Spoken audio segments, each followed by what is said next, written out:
Do you know of hits before they happen? Yeah, of course.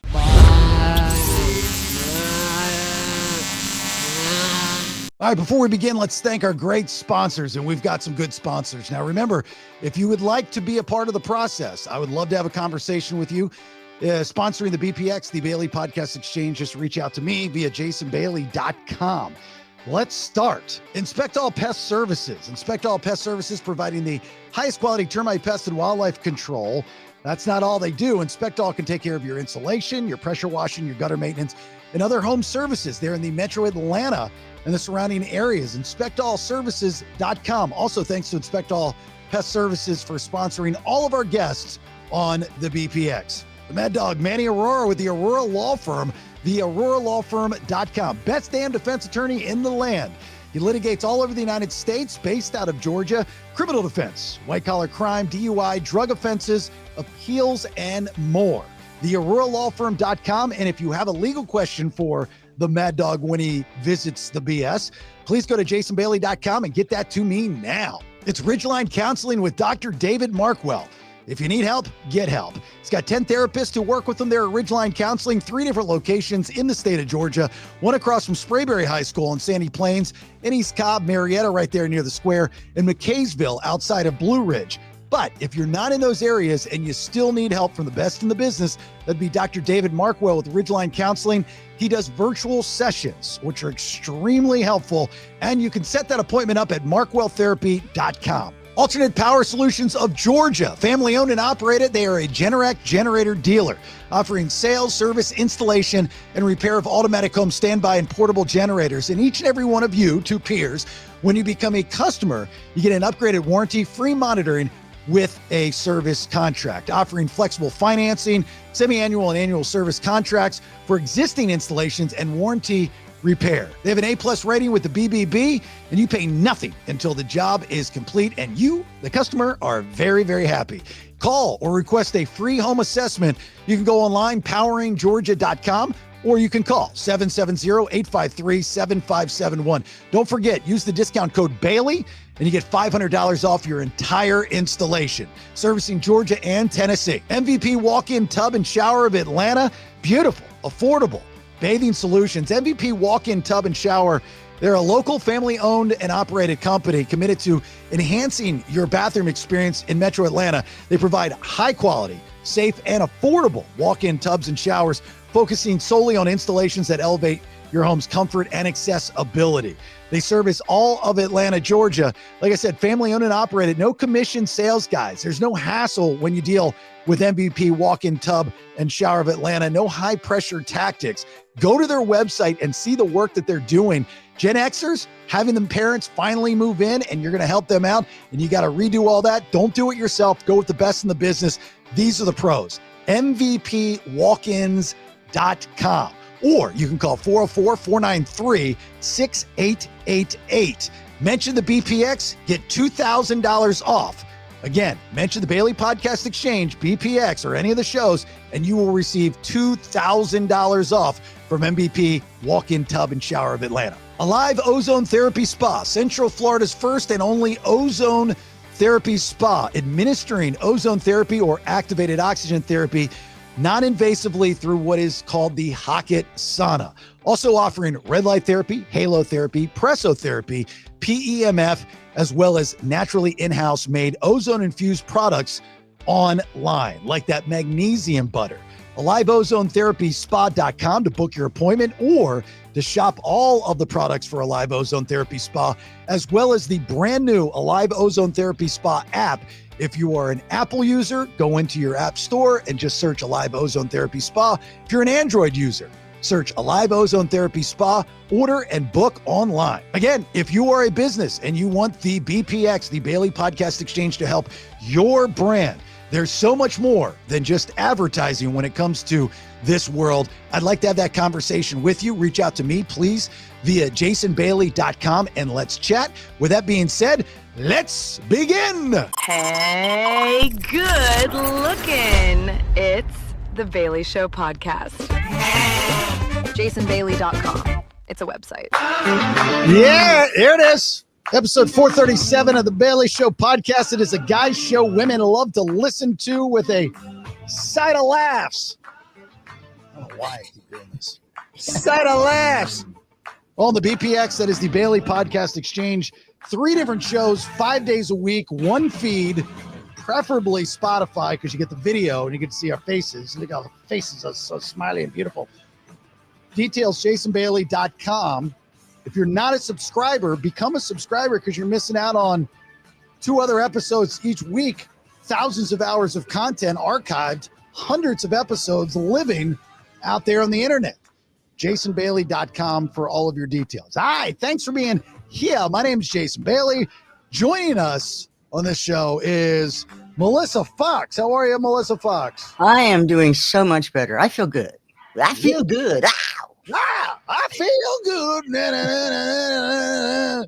You look good. I will say that. You look good. So if you had listened to Tuesday's release show, Ben is out. Otherwise occupied. Otherwise occupied. I will let Ben describe it, but it is an emergency type of deal. And Melissa Fox came back to help me out, us out, and I highly appreciate it.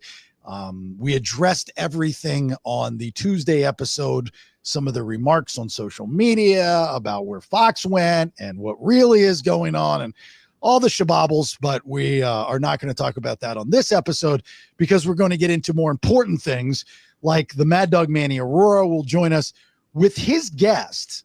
He's bringing on a guest, which is one of his clients. And again, if all goes well, this is the guy, Hernandez Govin was found not guilty in the ambush killing of that rapper guy, Young Dolph. Remember, that was a big case for Manny, but this was the guy in question all over the news, so, I mean, I don't know much about it, but we will talk to him when he comes on here momentarily. I can tell you that.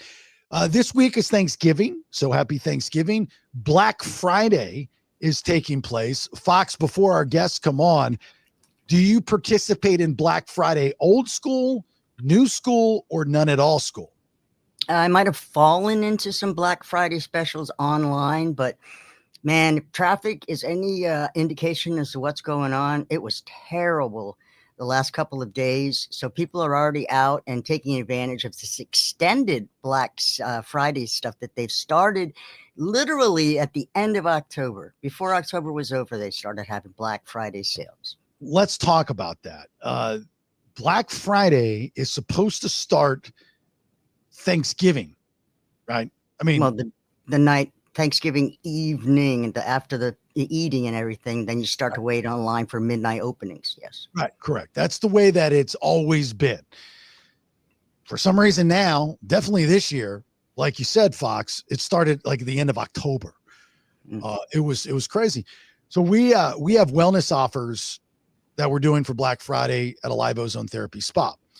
And I didn't want to screw this up. So there's a lot of work that went into these wellness offers, web, Google ads, Facebook ads, all this stuff. I was contemplating when to start it. In my head, I'm like, I'm starting it, I'm going to be crazy. I'm going to do it the Wednesday before Thanksgiving. Right. Then I'm talking to my webmaster and she's like, they're already out there. Let's do it now. And I'm like, okay. So we ended up releasing it a couple days earlier, but I don't know, something about it. I think it loses some of its luster if you do it too early. Am I right? Yeah, I think it's been going on for the last few years, but they used to have the midnight stuff. They stopped doing that. And now that they've extended it, yeah, it really takes the life out of the whole concept. Because the idea is that if you sell out and do this, stand in line, go out at midnight, then you will be rewarded with a television that you're getting 75% off. Okay. Understand, most of the deals that exist aren't really deals. I don't know how many of you have seen the viral video of this girl at Target, and there are boxes of these Christmas trees stacked up, and it says Black Friday sale, originally $75, but for you, $52.50. She goes over to the boxes, each and every one of the boxes. She pulls back one of the stickers, and the original price is on the box. It's $50. It's less than it when they're charging. Right. And she goes to every single box and it says $50. Like, that was the price of the product that came from the manufacturer. That wasn't a sticker that Target put on. Like, literally, that's the price of the product. And so you're getting hornswoggled most of the time. Not every time, but some of the time.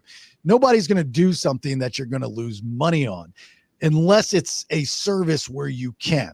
Like in our case, we can. We have the buffer to technically lose money on services based off of what we offer because of the overhead that is either included or not included in the service.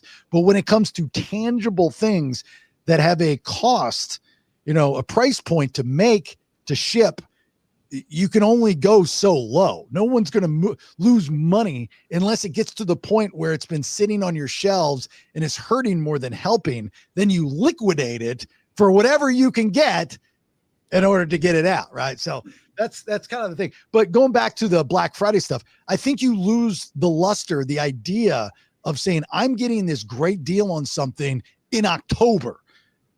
Like, you need to go and stand in line. You need to go out there and sell out. You need to get a tent out in front of Best Buy.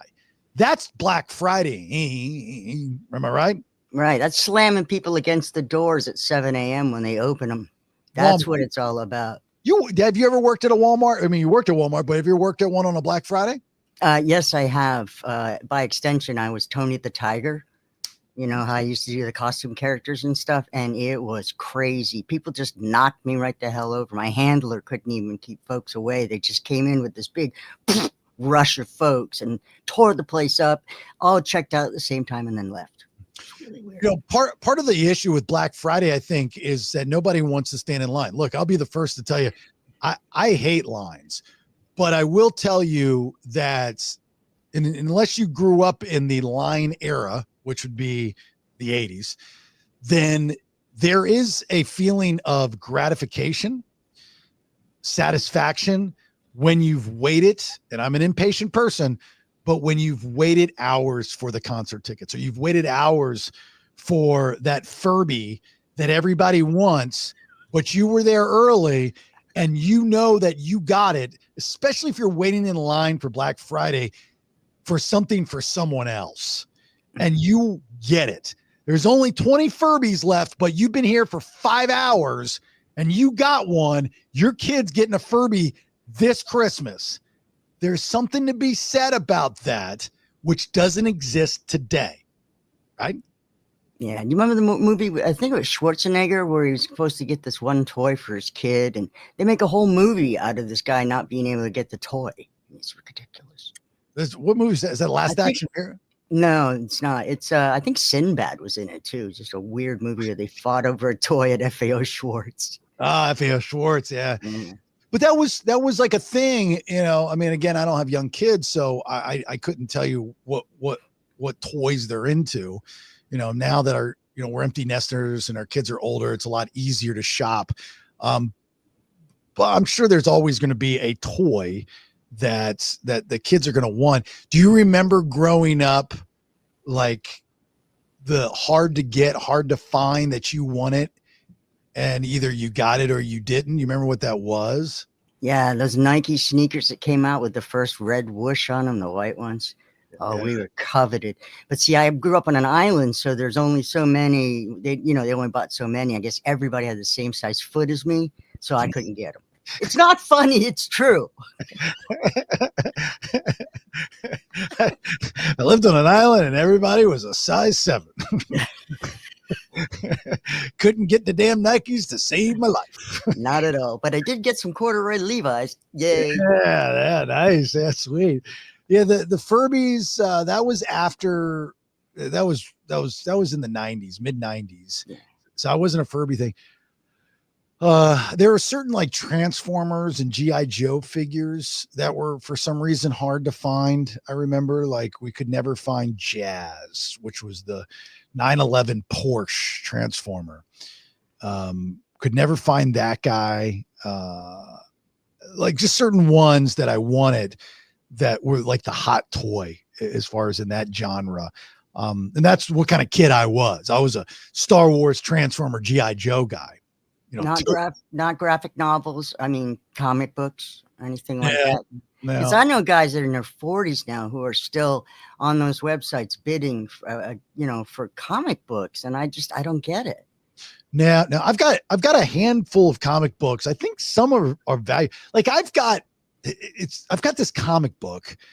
I don't know if there's what value there is to it, but it's the first one, right? And it's a Guns N' Roses comic book. I don't know how I got it, but I got it. I will tell you this. My brother had these graphic novel comic books, Star Wars, from the 70s. And they were like books, they were comic books, but they were larger.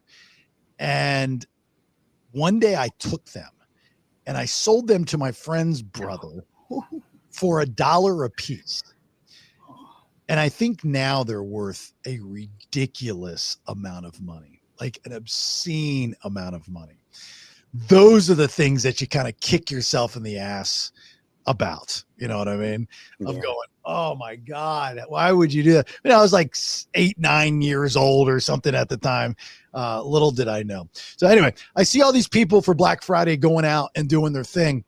I just don't know if like it's got like when you water it down by starting it so early, I don't know if it's got the same kick to it that it did before. Like, do you really feel like you're saving that much money when you're buying something for Christmas in the first week of October? Yeah. Do you feel that? Have you bought anything for Christmas? Have you even got your Thanksgiving dinner purchases yet? Yeah. Well, Thanksgiving's all taken care of, but as far as Christmas goes, it's different when you're an empty nester and your kids are older, right? I mean, Ariel's going to have a list of things that we'll just get. There's a couple extra things that we'll do. Caleb, it's very simple, big boy stuff. He's, we're going to get him some concert gear and backpacks and stuff like that and got something kind of special for him. As far as Rach and I go, we don't do anything and we don't need anything. So it was a lot different when the kids were younger and we'd have these big Christmases of just stuff that we didn't need, just stuff. And it was cool. I get it. I liked it. I've always liked that idea of opening, this and this. But over the years, it got to a point where it was like, I'm opening too much stuff and I don't need it. It's just sitting there and I never used it. Right. And do I really need 5 hoodies for Christmas? Do I really need all this stuff? So this year, like we have to get into this kind of element where it's like, where we're going to say to each other, like, I think we're going to do 2 prizes each that are going to benefit both of us. So like, we're going to get each other something that we can open on Christmas Day that are going to benefit the house. You know what I mean? So that's what you do when you get older. When did you start saying, it's weird because you and I use the same phraseology, which I would not expect, but we both call presents prizes. Well, I've been doing that for years. I do it because it irritates people. Yeah. And when they ask me, they're like, and they get mad, I do it radio wise. Like, it's so stupid. It's so stupid. But I'm like, I'd be able to justify it. I was like, the root of like, when you receive something on Christmas, it's a surprise. And the root of surprise is prize. So you're like, well, I'm not winning anything. Well, sure you're winning it. Sure. Absolutely. Yeah, it's weird because I've done that for years too. Maybe it's just a radio thing, but yeah, I do it to piss people off. And also because they are prizes. I've never heard anyone else but me do that. Isn't that weird? It's the second time I've heard you do it when we've been in the podcast. And I thought, I thought I was the only one, but I didn't bring it up. Now I did. So I've got a very interesting question to ask that I've never thought about until the other day. Christmas, when it's your birthday, nobody likes it, right? Because you don't get as much stuff. So do you think Jesus doesn't like having his birthday on Christmas? I think Jesus might be mad that y'all moved it from like September or something. It's not actually his birthday. Right. So would rather get prizes in September and December. Right. Maybe in March, depending on what calendar you work with. And if he's able to move it, then everybody else whose birthday's on Christmas should be able to move it as well.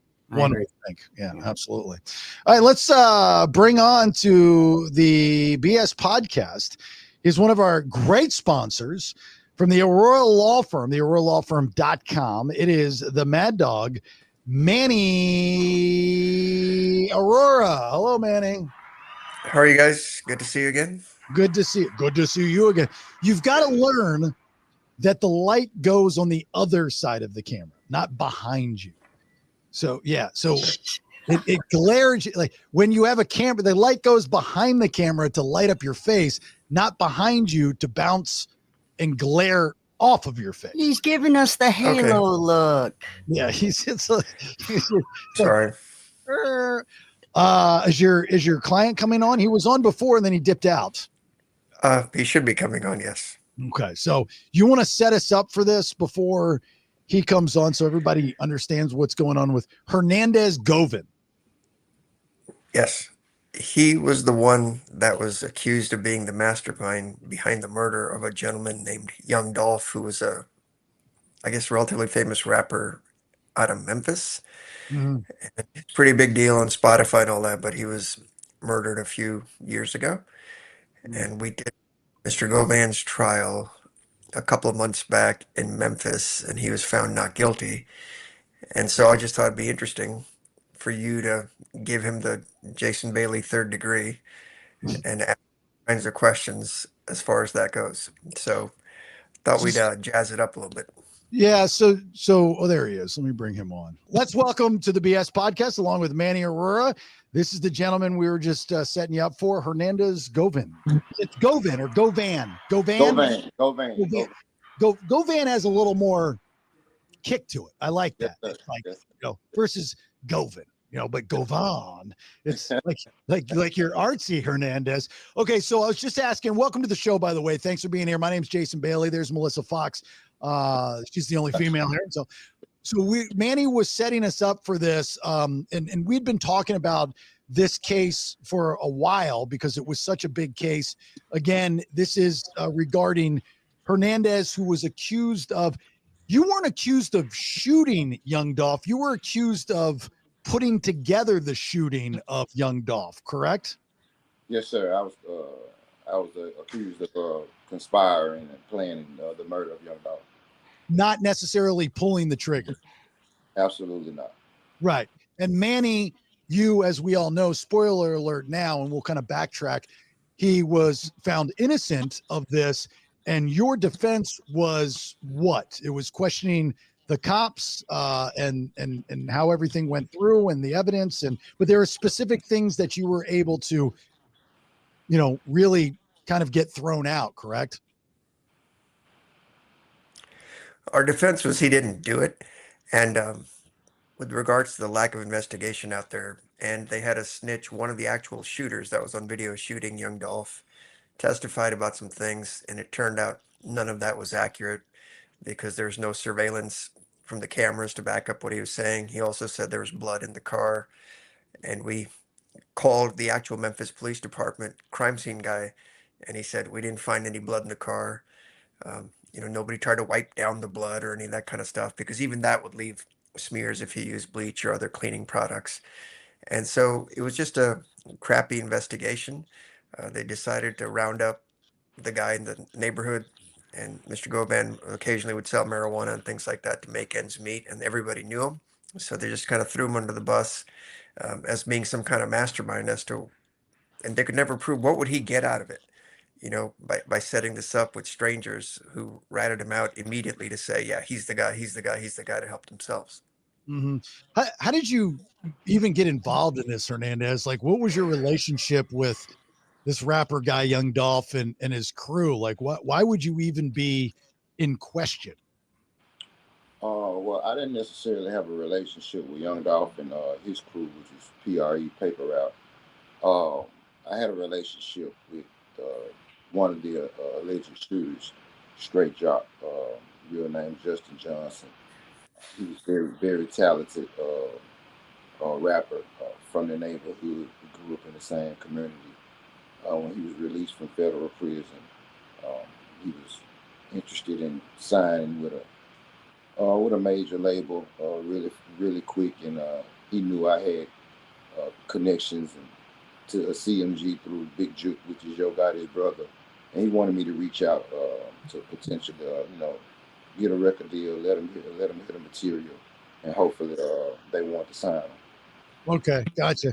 I just never understood, and maybe it's the white guy in me, I don't know, but like these beefs that take place with rappers. Like even Young Dolph was involved in a shooting prior to this, and it's because of a diss track, like who cares? Somebody, again, maybe it's the white guy in me that doesn't understand it, but I don't give a damn what you think of me. And if Yeah, you make a song about it, that's flattering. But is it enough to shoot somebody and kill them? yeah. I get what you're saying, and trust me, I respect your position on that because it's, in a sense, when you think about it, from an overall, like, I guess, perspective, it is dumb to basically attempt to take someone else's life and possibly you lose your life, your freedom in the process over something that was said.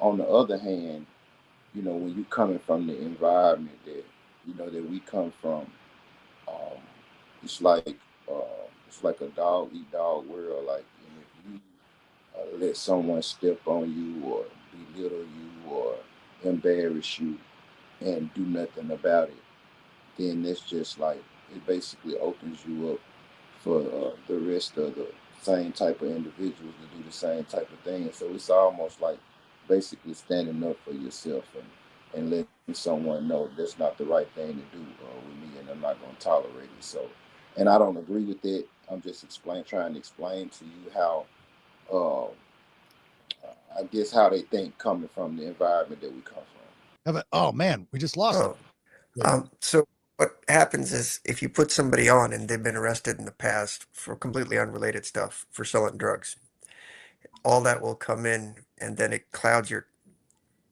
judgment of this person. And then you think, oh, he's a bad guy, so he must have done it. And it's called acting in conformity with, and stuff like that is a huge risk to come in when it's essentially first impressions, right? These 12 people are seeing you in the worst moment of your life, don't know anything else about you, Mhm. and bad stuff, and they just figure, yeah, he's got to be bad. Yeah. Well, Hello, can you hello, can you hear us? You're good to go. No. hello. The trial itself was 5 days.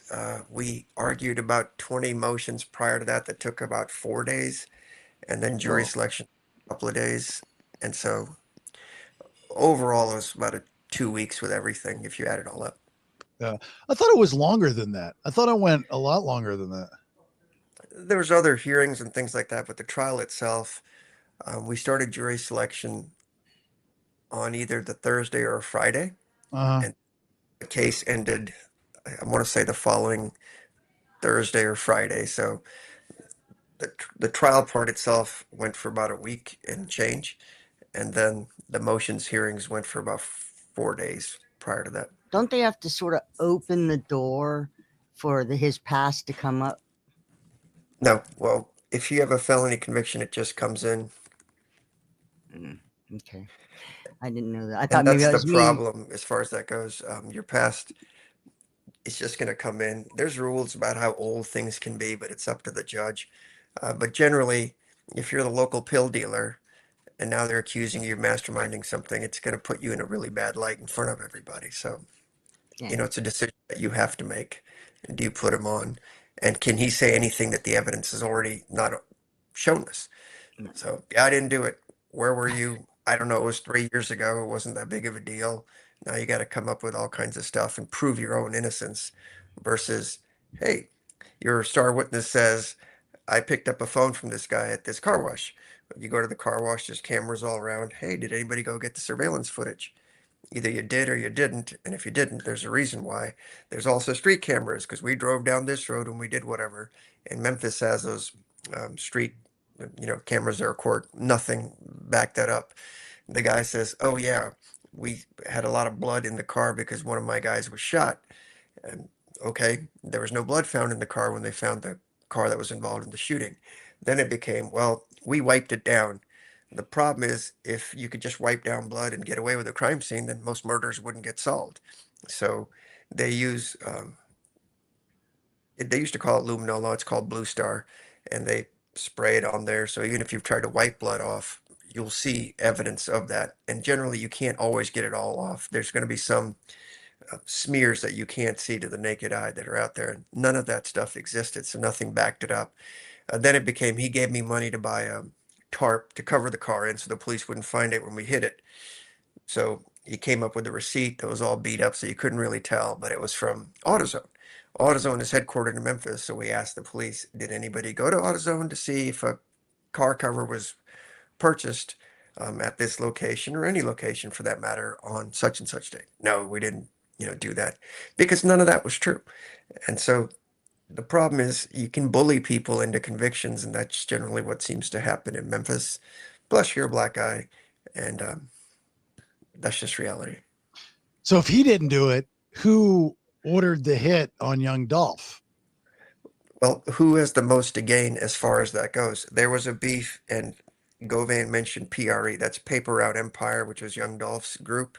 And I mean, it was a drug group in the beginning until he became a famous musician and made millions of dollars. And then there's a guy named Yo Gotti who lives in New York now, but he's from Memphis too. And they used to call it Cocaine Music Group or Collective Music Group, whatever you want to say. They had that beef back and forth because Gotti wanted to sign Young Dolph. Dolph said, I'll do it on my own, screw you. Songs went back and forth. And there's been shootings for years between the two.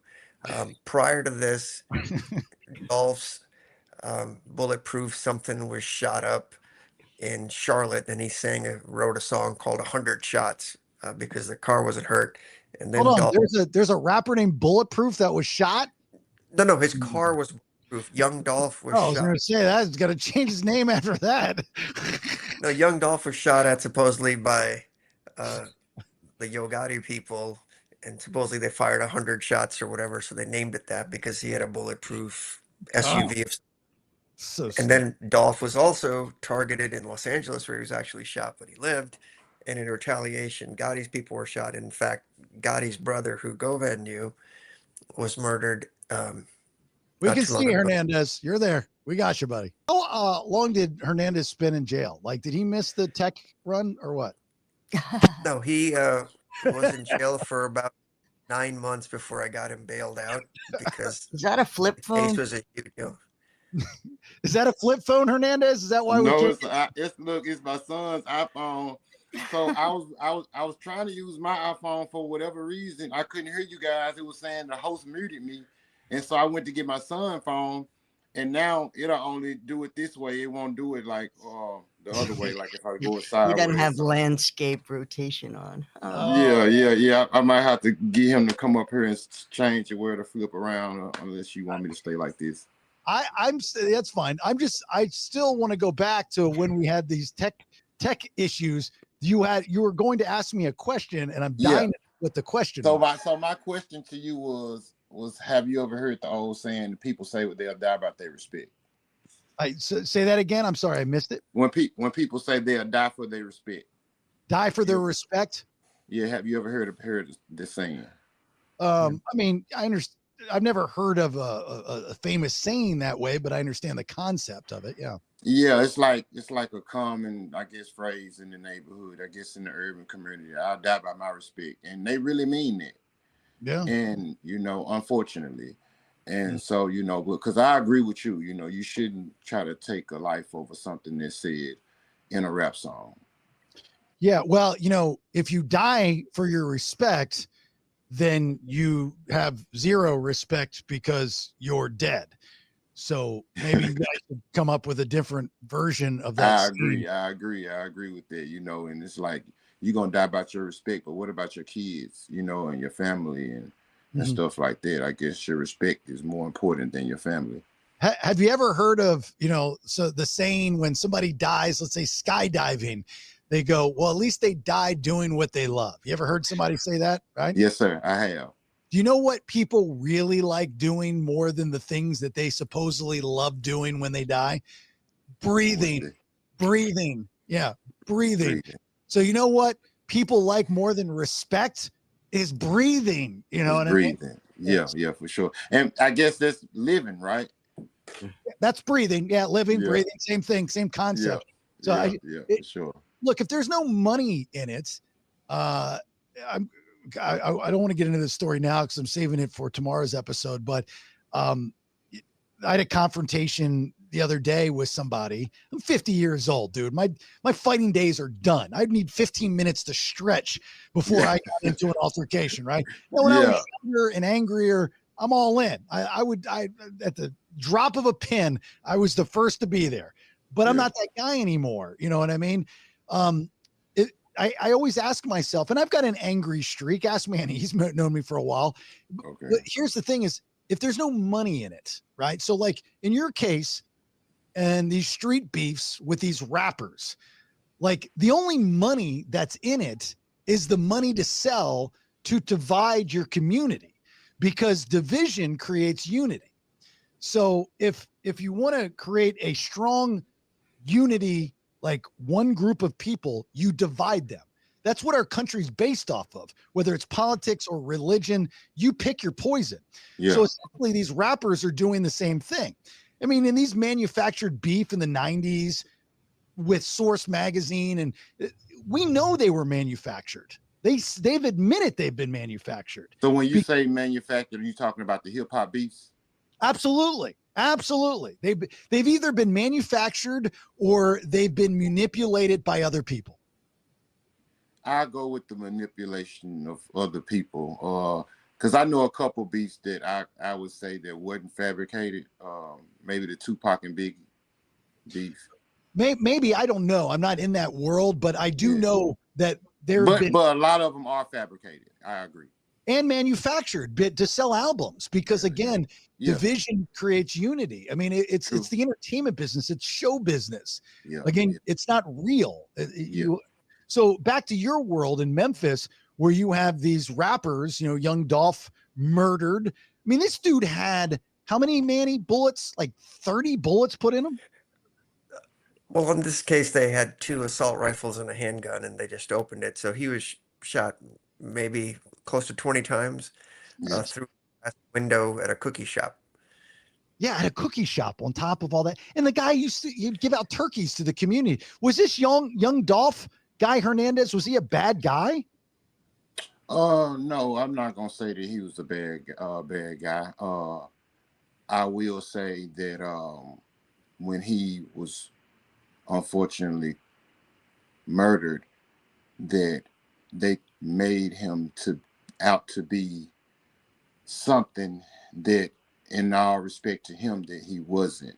He was just like everybody else that was involved in the incident, but the media portrayed him to be this Robin Hood that didn't bother anybody and didn't get in any trouble whatsoever, and he was just the nicest guy in the world. In which I'm sure he was nice to his friends or whatever, but he had a mean streak like everybody else. And so with that being said, they wasn't saying that about him in the media because he was the victim in this case. They were saying all the mean things and horrible things about me. Oh. And the thing is, when you watch the video, Dolph's brother, who was with him at the cookie shop, pulls out his assault rifle and opens fire on the guys.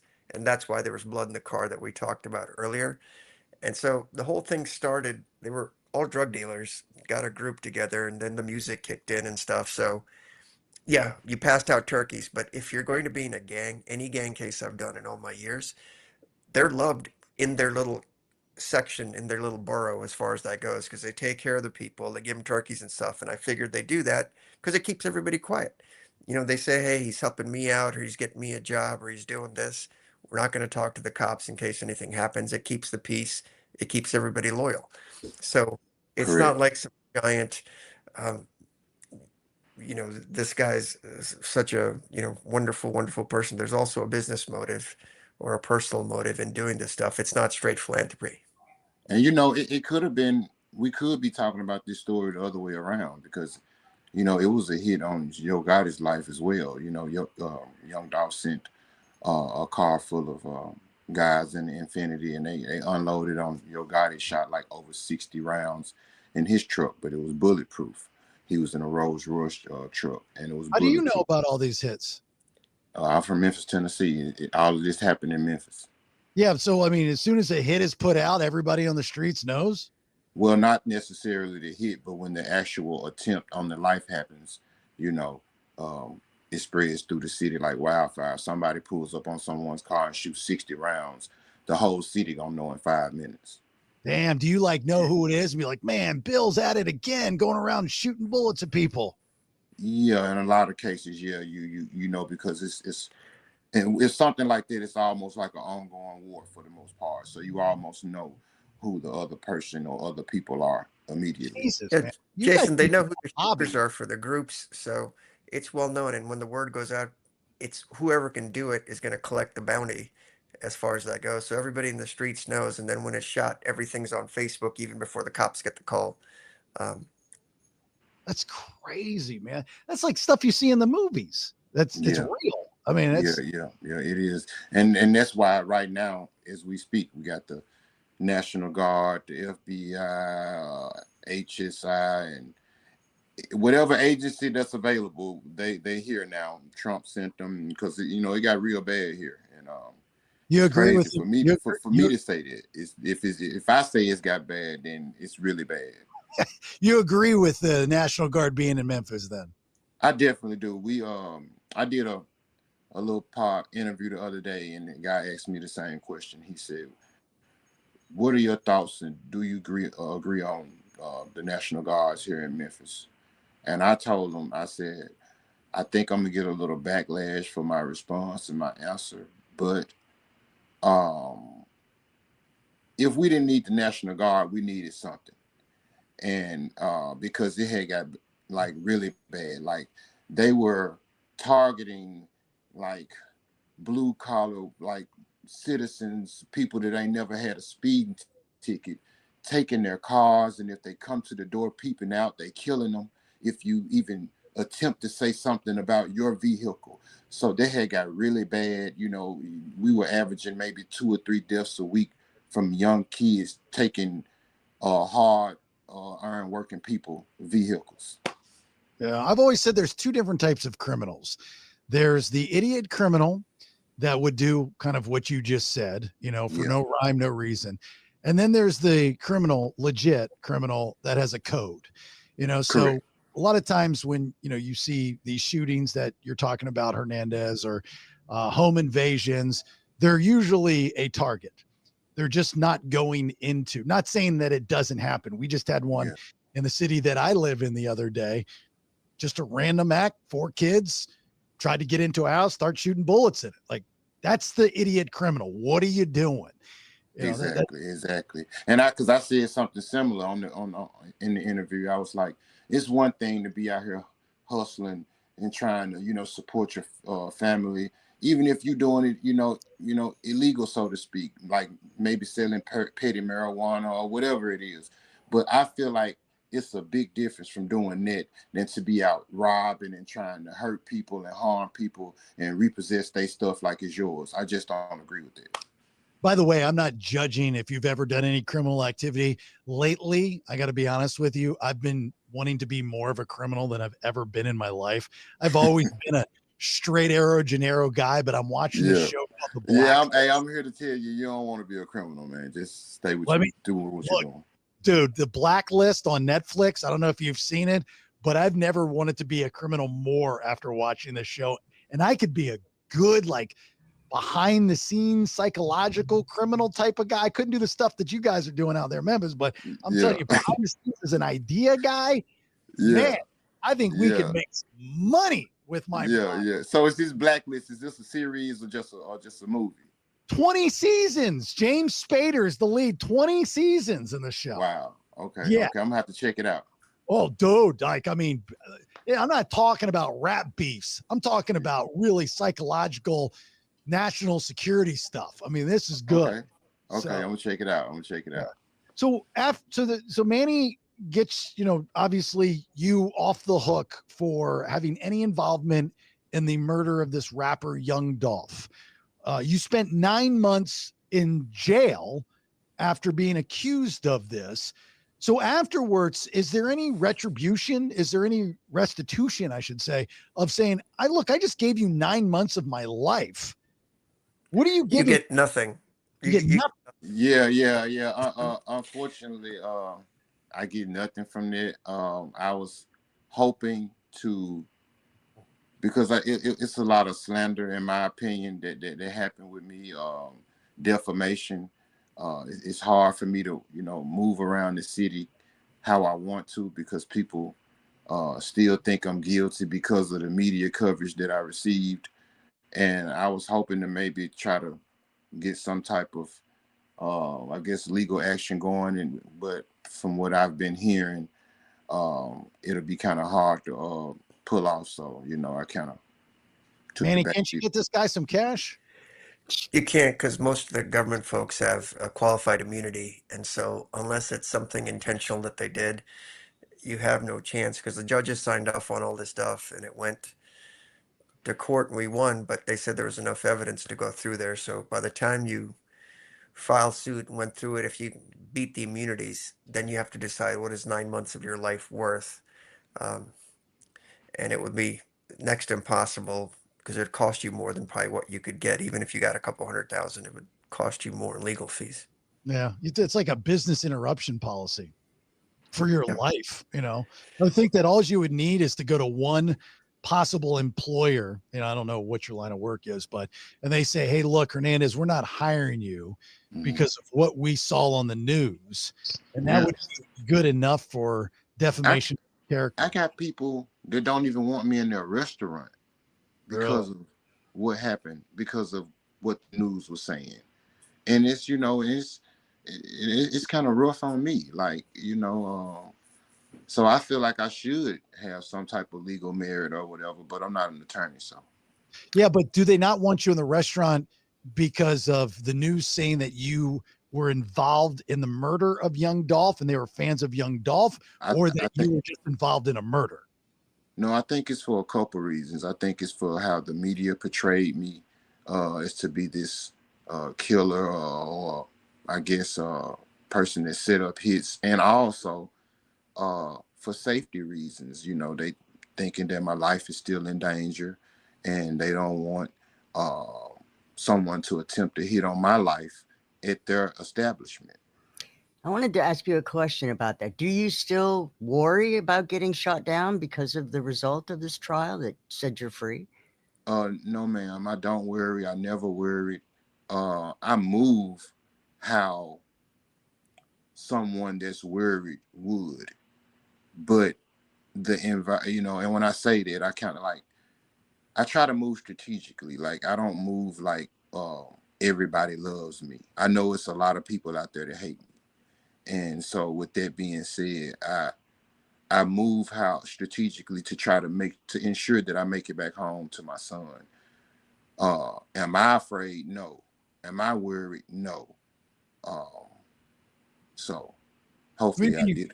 Well, you're not talking about you moved houses. You're talking about like when you move around. Yeah, when I move around, I move strategically. Again, white guy. Sorry. Yeah.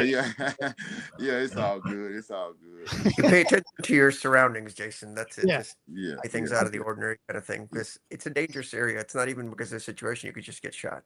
I'm a firm believer, and whenever I see, just anything, murders, home invasion, beefs, and all this other kind of stuff, no one's ever totally innocent. There's something on their life resume that would put them in that situation. So you, Hernandez, even though you've been found not guilty of anything to do with the murder of the rapper Young Dolph, you still, I'm asking you, were a part of this world where at some point in your life, you probably fractured a law or two, which got you in that world. Would that be an accurate statement?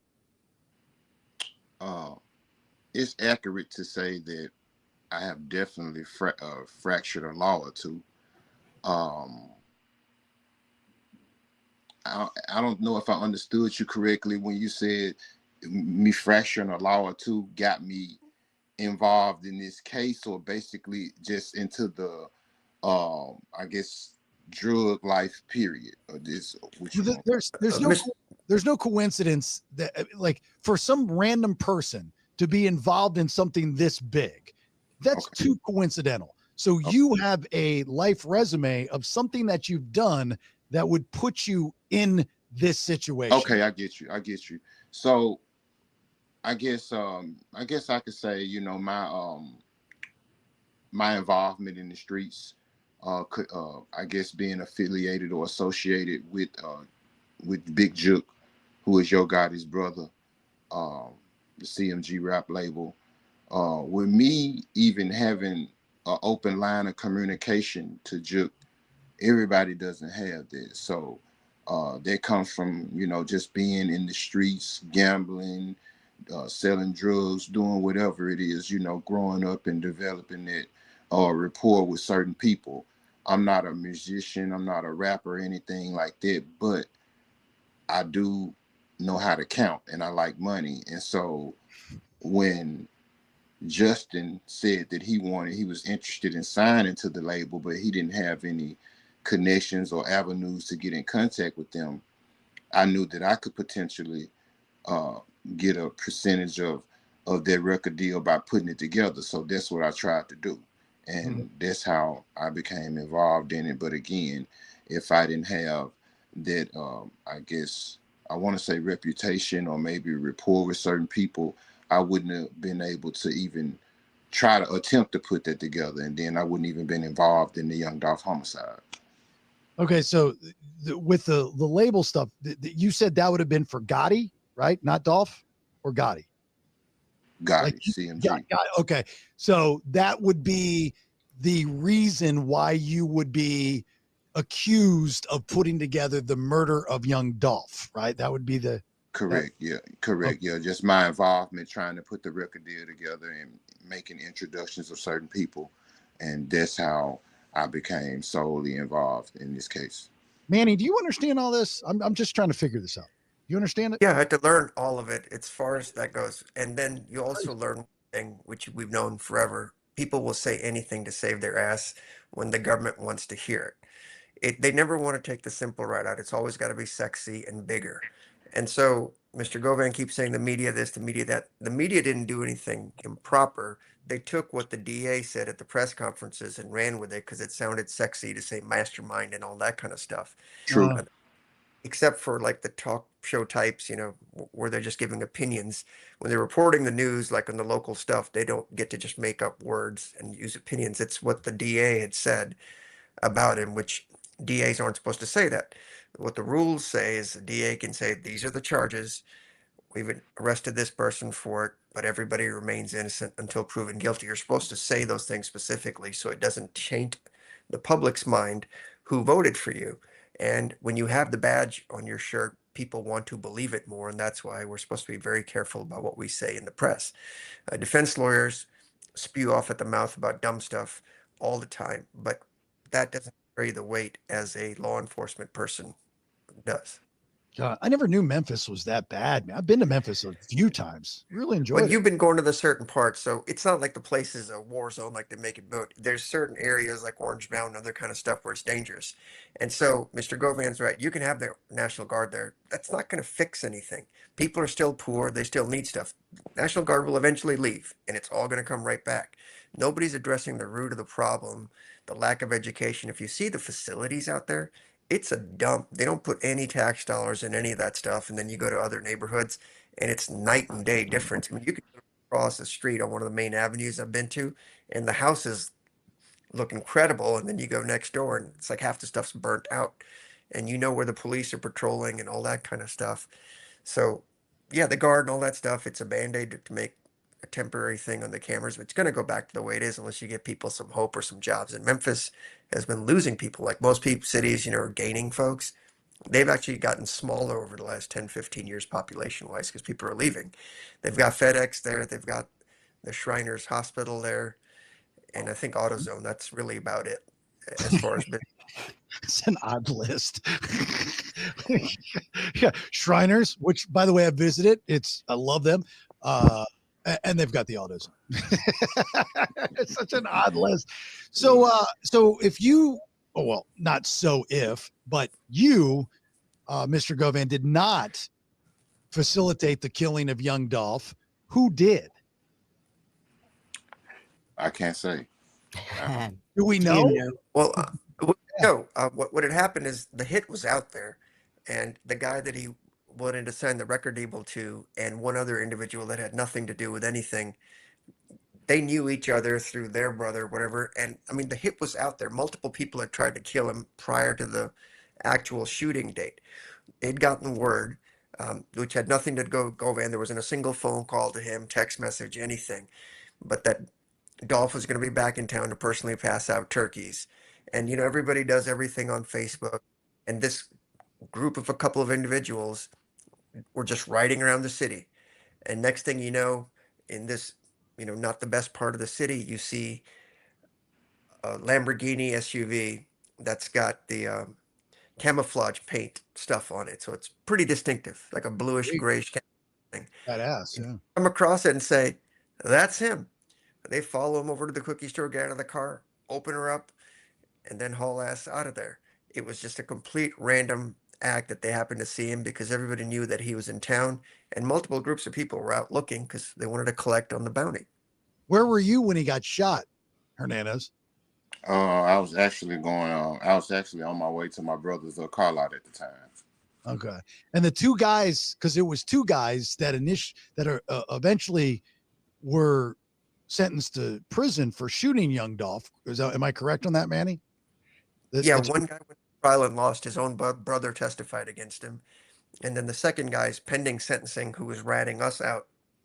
And like I said earlier, he just wasn't believable. But the government went with it hook, line, and sinker. And, I'm glad they were dumb enough to do that because it worked out well for us. And did both of those guys say that you, Hernandez, were the mastermind behind the shooting? No, one of them. One of them. You lose. Government prosecution loses as soon as that happens, right? Because you need both of them. It's kind of. You don't need both of them to say it because one guy knew him because of the music stuff. The other guy didn't really know him. So the problem in the legal business is if everybody has the same story, if I, presented something, the government would say, well, it's rehearsed because it's all the same. If it wasn't the same and they had different stories, it's the government say see, it's different facts, so it can't be the way it is. But this is just how it was. They flipped people at the end. One guy made a statement, one guy didn't make a statement. It was kind of all over the place. The government decided to run with the whole thing that he's the mastermind. And the other person says, yeah, I knew him. And we talked about, doing the shooting or whatever. But right. It's crazy. That's just your life for the 9 months of doing this, Hernandez. That's at least he was lucky he got bond. Otherwise, he would have been in there 2.5 years before we got to trial. Hey, Right. can you kind of empower Manny to put a lawsuit against the city of Memphis for me? Sure. Manny listens to me, Hernandez. Trust me. Yeah. I kind of picked up on that. That's why I asked you. Yeah, but look, I don't work for cheap. Like I said, I'm becoming a criminal. So yeah. I don't know. 3 stacks of high society at my front door next week wouldn't be a bad move on your part. Yeah, for sure. They're jokes. They're jokes. Did you know the 2 shooters of the rapper Young Dolph Hernandez? Like, did you know them personally? Yes, I did. How did you know them? I grew up with Justin Straight Drop. That's the one that was talented, trying to get signed to the label. Cornelius, I knew Cornelius, but I didn't know him that well. I only knew him maybe 5 months prior. I met him through a god brother of mine named Bobby Carter. Him and Bobby were close friends. When Bobby got released from state custody, Cornelius started coming around, and I developed a small rapport with Cornelius. He was basically, just coming by, buying marijuana and ecstasy pills, and that was the extent of our relationship.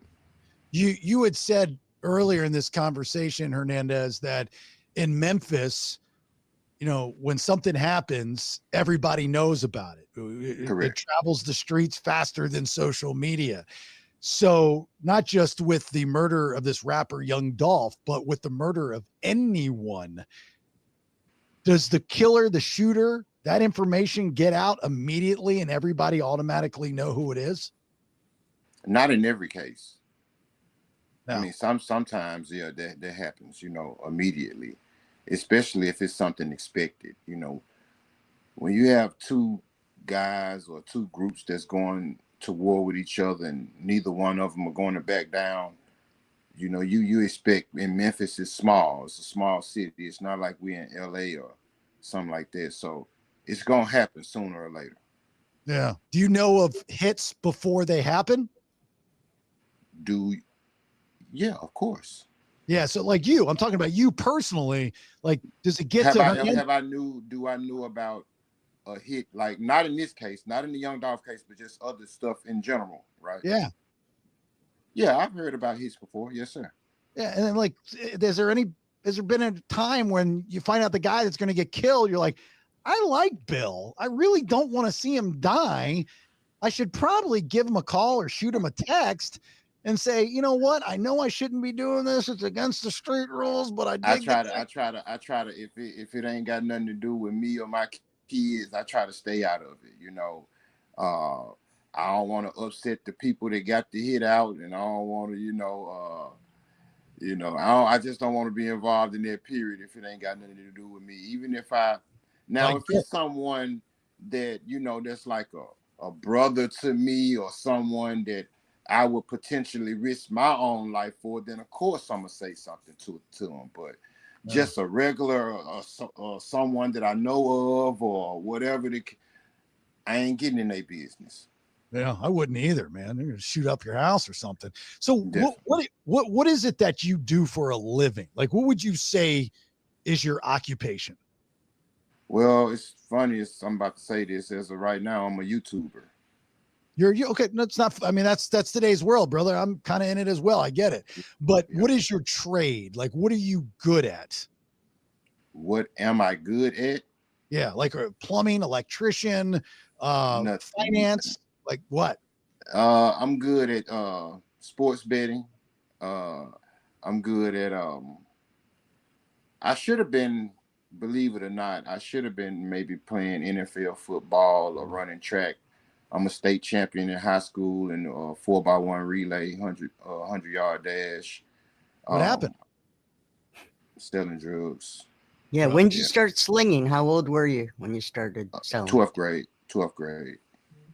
Yeah, that's when I started doing drugs too. I was in 12th grade. I was when I first got high. I was 12 years old. I'm sorry, not 12th grade. 12 years old. Wow, you started early. Oh, dude, I was bad. I was more of a bad kid when I was 12 and 13 than I was any other time in my life. I was a thief. See, me and you the total opposite. 12 and 13, I was an angel. No, I don't think I've ever been an angel, but I was bad. It was 12 and 13. I was really, really bad.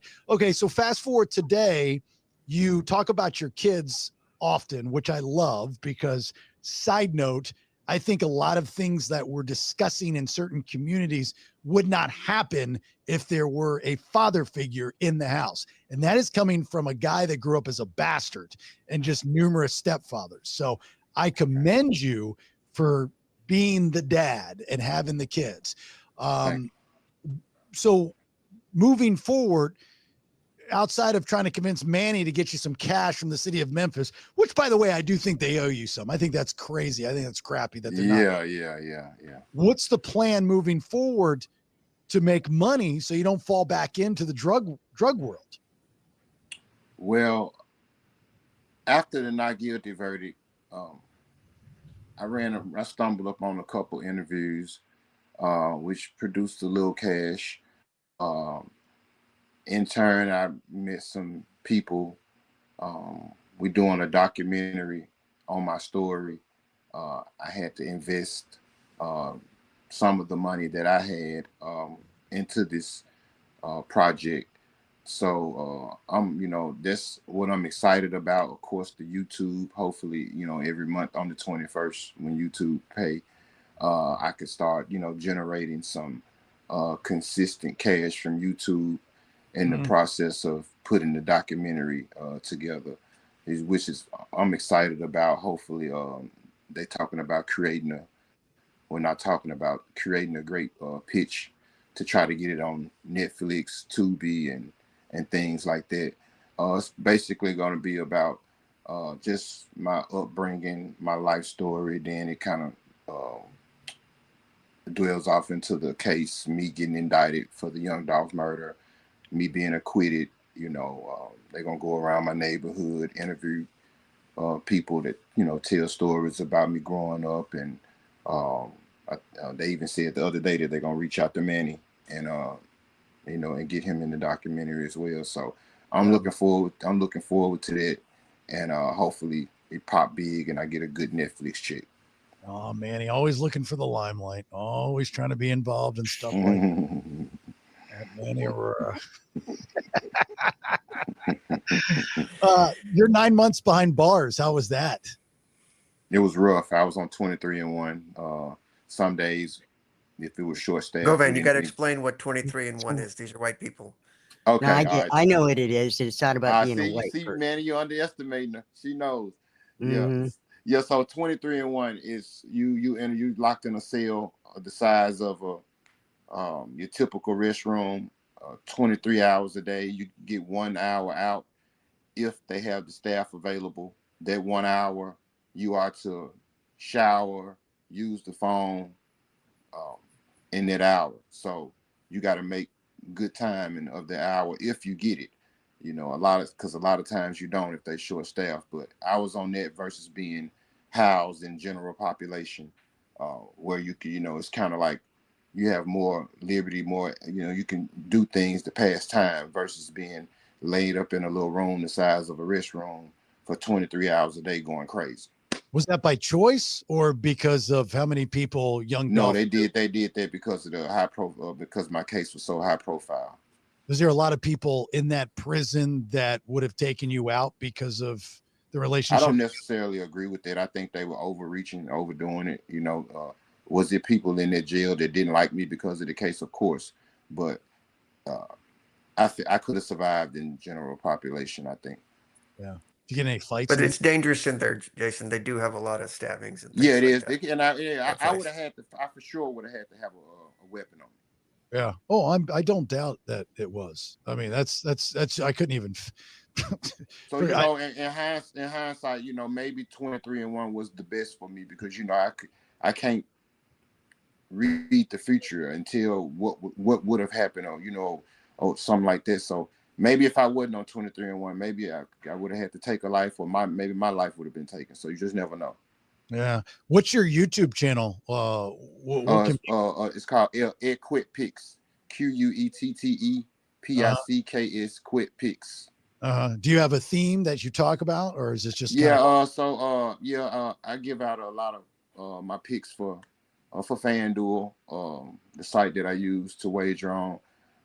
Then I've been doing a little podcasting here lately. I got my podcast episodes on there as well.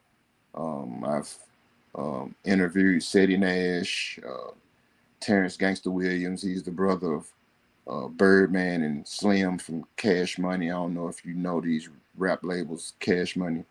Lil Wayne. You ever heard of Lil Wayne? Yeah, of course. Okay, so yeah, okay.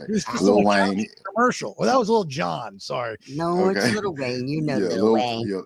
Lil Wayne, Birdman. Oh, yeah. So Birdman's brother, Terrence Gangster Williams, he had like 4 life sentences for admitting to killing like 40 people. He ended up coming home, getting released after 23 years. I interviewed him, and so all this on my channel. Some good interviews. 607 Unc. I don't know if you know who that is, but he's a pretty it's a special guy, to say the least. Look him up. 607 Unc. He said he the leader of the 12 tribes. You keep saying, I don't know if you know this, but you've actually just rattled off my playlist in Spotify. Yeah. You don't even know who Lil Wayne is. Oh my god. Yeah. Okay. Cool. I got Lil Wayne and Lil John. Like little people. What about Big Sean? Yeah. You always got to have a little in front. You got. I just the rap. What about Lil Durk? I've heard about the Lil Durk. Hey, look, you want me to impress you? Would you like to be impressed, Hernandez? Yeah, I want to be impressed. Yeah. All right. You're not going to do the Humpty dance, are you? No, I'm going to do one better. Okay. To the people over here, to the people over there, to the people rocking this show, paying top dollar because they know when I'm on the stage, I'm in a motherfucking Radio Dre. What up? Why don't you get the 12 gauge? Let's show them how easy does it. You punks want to make something of it? Run up, get up. What's up, sucker? You want some of this? Then you're a stupid motherfucker. Kick in, like the kick from the kick drum. Am I good so far? Yeah. That was a great freestyle. NWA, yeah, let's go. Yeah, yeah, you switched up the words a little bit though. Yeah, for sure. That's that white influence, a white culture. Yeah, for sure. Yeah, I see that. Okay, then, cool. Yeah, you went all the way back. Fox are rolling your eyes up there at me. I did that. I've done that twice for Ice Cube, and both times he's given me a 5 out of 10. I'll take it. 5 out of 10. Okay, cool. Wow. Yeah. That's That's kind of cool to be able to say that. Now, you did something twice for Ice Cube. That's cool. Twice, yeah, I did it. Yeah. I had him on twice. I just want to meet him once. Yeah, he's. I love Ice Cube. Cool dude. He's my guy. Yeah. Well, look, man. Here's the crazy thing, dude. The life that you're a part of, or were a part of. Like, for everybody on the outside world, they look in, they see the stuff on the news, and they're just like, must have been, or that's horrible, or this and this and that. And every time that I've talked to somebody that's been a part of that world, whether it's the hustle afterwards for smoke and mirrors or not, it's like everybody's just cool. Everybody's human, man. Everybody's just good people. You just gotta, maybe you're a product of your environment, so to speak, but it takes a minute to get out of it. But dude, you're like a good man. You're a great, you talk about your kids. I love that. You talk about, I'm a big family guy. Talk about your kids, talk about getting out of it. All these opportunities that you're creating for yourself that are legal, that aren't going to get your ass shot, that's the important thing. Now, I've been getting a lot of that lately. Like a lot of people, like they tell me, and it makes me feel, it makes me feel good to hear when people say like how surprised or amazed or proud that they are of me for actually being able to turn that very negative situation into something potentially, positive or whatever, so to speak, because it's like I come a long way when, from when me and Manny started with this case, and now I'm just, it's like I get people all the time say, you won me over. Like, we really thought you was guilty, but just seeing how you interact and on YouTube, and like, we really believe you now. And so to hear things like that, it kind of keep me going. Manny, are you in any way helping Hernandez kind of get his life back and find income outside of the possible, what you said is not going to happen, lawsuit against Memphis? Not really. I mean, he's got a good support group. He's got a good family behind him, and they're helping him. I wouldn't even know what to tell him to do except go wait in line at the temporary job sites, where they have construction workers for somebody that has a record. It's not like we can just go out and apply for IBM with his background. So yeah, you got to make a living, and you just got to keep it legal. So, Manny, you know how I am. If you don't mind, Hernandez, I'm going to have a conversation with Manny. I've got some suggestions for you. That's, creativity equals currency. And right. You've got a story to tell. Actually, your story is what I've bitched about my entire life. You take a guy like me that's never been arrested and has, walked the line the entire time. I'm not interesting. I'm just a 50-year-old white guy with no story, possible cool bastard stories of being beat as a child. You, on the other hand, fucked up a lot, right? You sold drugs, murders, you've been a part of this, you went to jail, this and that. People want to hear that. That's the American. They definitely do. Right. So you can't just go out there and do it and cater to a certain audience. You have to make it more mainstream, and there are ways to do that. I can give those suggestions to Manny. He can pass them on to you, and you guys can take it for what it's worth. But I would love to hear that. Like, I'm looking forward to hearing those suggestions, like really for real. Yeah, I feel like you are you're too all over the place. You have to bring everything that you're doing in and fine tune it for the consumer to embrace it. And you're doing this, you're doing that, you're doing this, and you're doing that. That's great. I have a guy that could possibly help you promote something on different radio stations across the country, obviously hip hop stations where they'll be more in tune with the story. Correct. But you have to have a payoff, which would be your YouTube channel / podcast, in which I would suggest right now you're not doing it properly. But that's just my 2 cents. And I can give that. And I love constructive criticism. I'm open for it. Like I said, I look forward to hearing what you got, your suggestions, and I'm meeting the guy that you're speaking on. I'm here for it, man. All I ask is safe passage if I ever go through Memphis. That's all. Hey, I got it. You'll have an escort all day. Because all I want to do is visit that auto parts or that whatever headquarters that Banny was. Yeah, the AutoZone headquarters. Hey, Mr. Hernandez, tell me, even if you have to lie, that you never slung any fentanyl. Just checking. I've never seen it before. I was just telling someone the other day, I've never seen it before. I guess the closest I've got to it is maybe opiate or a Percocet pill or something, but just actual fentanyl. Heroin. I've never even seen heroin in person before. Yeah, she died twice of fentanyl, by the way. Huh? She's died twice of fentanyl. All at the same time. Yeah. She caught it. Yeah. It wasn't intentional or anything, and I just wanted to blow, but unfortunately, someone put fentanyl in there and tried to kill me. Yeah, I've never understood that. Do you try to kill your customers? Because I've never understood that. Well, I don't think, my customers, you can't die from marijuana, so yeah.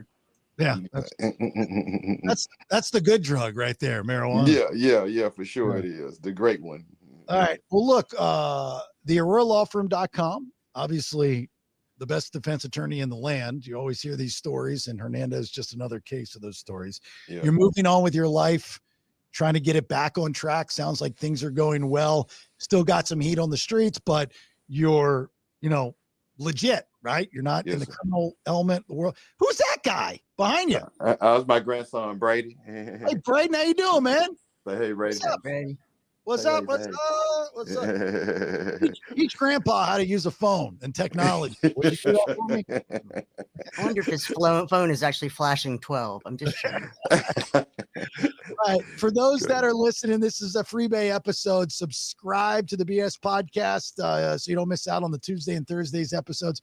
You can do that all on jasonbailey.com. Remember, this is all on the BPX. That is the Bailey Podcast Exchange. 3 different shows, 5 days a week on one feed. jasonbailey.com. You got your merch shop. You've got all of our social channels. So like, share, follow, and all that. Fox, you got anything before we get out? The post office is still hiring. I'm just saying, Hernandez might be something for you. Okay, cool. I appreciate that. That's a good job. Look, she's on the straight and narrow now too. Yeah. She's looking for a sugar mama, lesbian lover, lickety split lady on the internet. She's no longer taking drugs. She finally got a car. She's doing wonderful. I'm so proud of her. Okay. And the post office has done a lot for her. This post office gig is her drugs for her mental health are like nothing because of her insurance. So I'm just saying. Okay, cool. That's what's up. I'm gonna keep that in mind. I love to be the mailman. You look like you could pull off a post office kind of thing, man. That's why I brought it up. Yeah. Yeah. All right. Manny, thanks for coming on. We got to work on this sunshine thing. I know. I'm darked out, but I got a halo, man. I know you want to get the beautiful backdrop of the Manny Estates, and I get it, but that's just not how light works. Okay. Sorry. And that is a whole nother show, folks. All right. Hernandez, brother, very proud of you. So happy that this all worked out for you. And I feel good saying that because it's not like you did something and they got a lesser charge or you served time. Like the guy that we had before, he was the pantyhose rapist. That was an awkward conversation because he did it. Yeah. But, he didn't do it. It was a different conversation. You literally did not do this. Correct. You're just an old drug dealer from the streets of Memphis. That's all. Trying to figure out phones and being a granddad. Exactly. All right. For those that are listening, look, have yourself a great, safe rest of your day. Do your Black Friday shopping. Don't get ripped off. If you're going to be doing some drinking, I understand. I get it. But if you've had too much, don't get on the wheel of a car. I've lost way too many friends like that. And sure as shit, don't post stuff on social media or you will lose friends like that. Talk to you soon. Hey, bye. Hey, good looking. It's the Bailey Show podcast. JasonBailey.com. It's a website. Okay, this episode's over. Goodbye. 3 different shows, 5 days a week, 1 feed, details, and to subscribe, JasonBailey.com.